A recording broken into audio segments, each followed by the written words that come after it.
उसने भी कलमा तो पढ़ लिया, लेकिन उसके दिल के अंदर यही बात खटका था, और इसको कहते हैं अल्लाह की बारगाह का कामिल रुजू। तो बार बार कहते थे क्या ये मेरे गुनाह माफ हो जाए। हुजूर अकरम अलैहिस्सलाम ने फरमाया अला का वालिदतुन, क्या तेरी वालिदा है? उसने कहा नहीं हुजूर, मेरी वालिदा फौत हो गई है। तो आपने फरमाया अला का खालतुन, क्या तेरी खाला है? उसने कहा जी हाँ है। फरमाया इज़हब इलैहा, फरमाया जा उसकी तरफ। हुजूर मैं क्या करूं? फरमाया चल के उसकी खिदमत कर ले, अल्लाह तेरे गुनाहों को मुआफ फरमा देगा। एक शख्स नबी पाक अलैहिस्सलाम की खिदमत में आया और आके कहता है इन्नी उबायिउका अलल हिजरा, मैं आपके हाथ पर बैअत करना चाहता हूं कि मैं हिजरत कर जाऊं। मेरे नबी ने फरमाया अला का वालिदान, माँ बाप है? कहता है नाम। आपने फरमाया फज़हब इलैहिमा, चला जा उनकी तरफ। उसने कहा क्यों? फरमाया फल जन्नत इंद रिजलैहिमा, जन्नत उन दोनों के कदमों के अंदर है, वहां पर चला जा। अब यहां पर एक हदीस बयान की जाती है जन्नत मां के कदमों में है।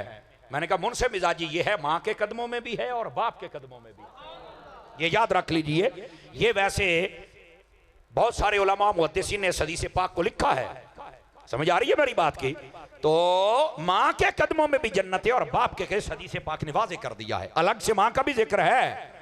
अगर अलग से मां का जिक्र है ना कि अल जन्नत तहत अक़दाम उम्महातिकुम, तो वहां पर तिरमिज़ी में यह रिवायत भी मौजूद है। मेरे आका करीम ने इरशाद फरमाया अल वालिदु औसतु अबवाबिल जन्नह, तेरा जो अब्बा है ना, अब्बा ये जन्नत का वो दरवाजा है, जब तक खुलेगा नहीं तो जन्नत में जा नहीं सकता है। समझ आ रही है? अब्बा भी को काट है नहीं। और मैं आपको बताता हूं जो वालिद है उसका रुतबा वालदा से भी ज्यादा। चुप हो गए।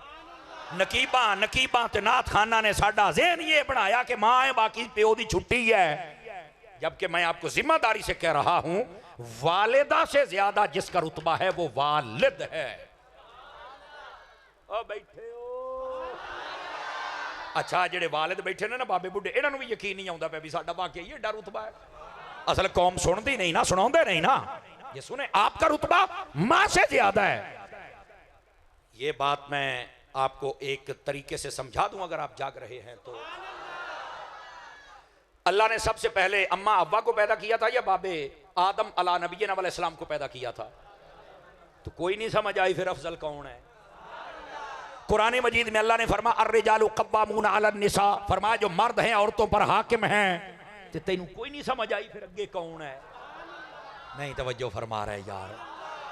और ये उलमाए तफसीर ने लिखा है हजरत आदम अलैहिस्सलाम मर्द बाप, इसकी शान ये है अल्लाह ने अपने दस्ते कुदरत से पैदा फरमाया अपनी शान के लायक। लेकिन जो माँ है उसको दस्ते कुदरत से नहीं, उसको आदम अलैहिस्सलाम की पसली से पैदा फरमाया। ये भी एक वजह फजीलत है। और यहां पर यह भी सुन लीजिए, ये जो औरत है ना इसको पसली और बाई जाने वाली खब्बे पासे वाली दिल वाली पसली इथों पैदा किया है। समझ आ रही है? उलमा फरमाते क्या वजह है जिस्म के किसी और हिस्से से पैदा क्यों नहीं किया, मतलब सिर चों या पैरों चों? मोटी जी गल है। फरमाया सिर चों इस वास्ते पैदा नहीं किया भी औरत नूं किते सिर तो ही ना चढ़ा लें। बोलिया जे ना किते मसला तुहानूं समझ आ गया है। ते पैरों चो इस वास्ते नहीं पैदा किया भी किते पैरों च रौंदी ना रखी, मली ना रखी, इनू जलील ही ना करें। फरमाया दरमियान से पैदा किया है कि दरमियाना काम रखें। अब समझ आइए आप हज़रात को, ये औरत को यहां से पैदा करने का मतलब क्या है? चौं पंजां समझ आई, बाकी सारे चुप। अच्छा इंज भी होता है।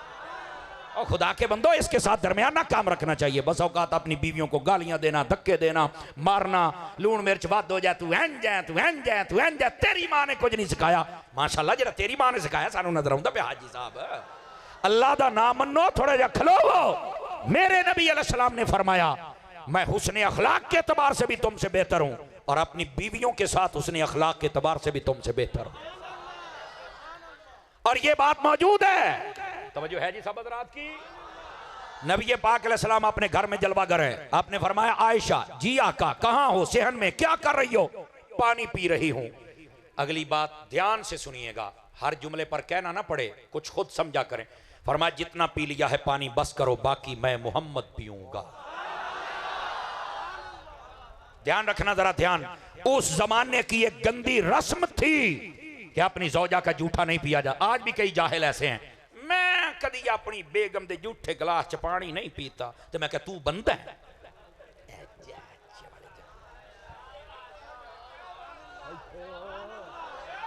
तू भी बंदा है जा परा साइड ते हो मैं कदी मंजे ते बह के नाल रोटी नहीं खाण दित्ती मैं कहा अच्छा माशाअल्लाह तू भी बंदा है साडे वाल ते भांडे वखरे साइयां दे हुंदे ने तू साई है इकट्ठे कर हुण कोणियां मार दे जे नाल वाले नूं हुण सही बंदे दे पुत्तर बनो अपने घर दा माहौल बदलो क्यों हुजूर मुफ्ती साहब ये अंदाज सीखो मेरे नबी अलैहि सलाम ने फरमाया इस पानी को मेरे पास ले आओ आप ले आई और कहा हुजूर यहां तो कोई अपनी बीवी का जूठा नहीं पीता आपने फरमाया आज इस रस्म को हम तोड़ के रख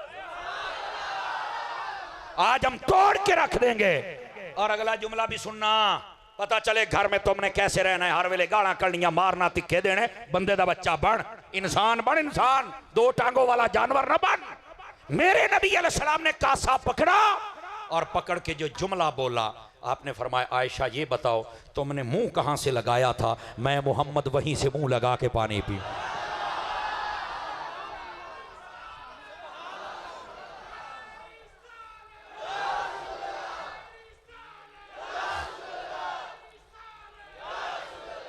अल्लाह आपको खैरो बरकत दे बुजुर्ग जवान हो जान ते जवानों नूं पहलवान हो जाना चाहिए है मजा आया बाबा बोलिया मैनू स्वाद आया जनाब इसका मतलब इस बात में कोई दम है और ये आपका चूंकि एक अपना माहौल होता है उस हिसाब से मैं इस्लाह की बात करता हूं और इस्लाह की बात हमारी तकरीर में है जरूरी चूंकि हजरत अत्तार के मुरीद हैं हम और इसके बगैर हमारी तकरीर मुकम्मल नहीं हो सकती वो इस्लाह अमल हो या इस्लाह अकीदा हो इस पे हम कंप्रोमाइज करने वाले नहीं है ना हमसे कोई तवक्को रखे ये है घर का माहौल जी मानदी नहीं तो साड़ी लड़ाई रही है कभी उसको एहसास करवाया है अपनी जोजा को कि तेरा इस घर च कोई मकाम है तेरी कोई इज्जत है तैनू इसी मकाम मरतबा देना जानने हर वेले ते गालां हर वेले ते ताने हर वेले ते मेहने ते किवें वो तेरी इज्जत करे कभी ये एहसास करवाना इंशाल्लाह तेरे घर की लड़ाई खत्म हो जाएगी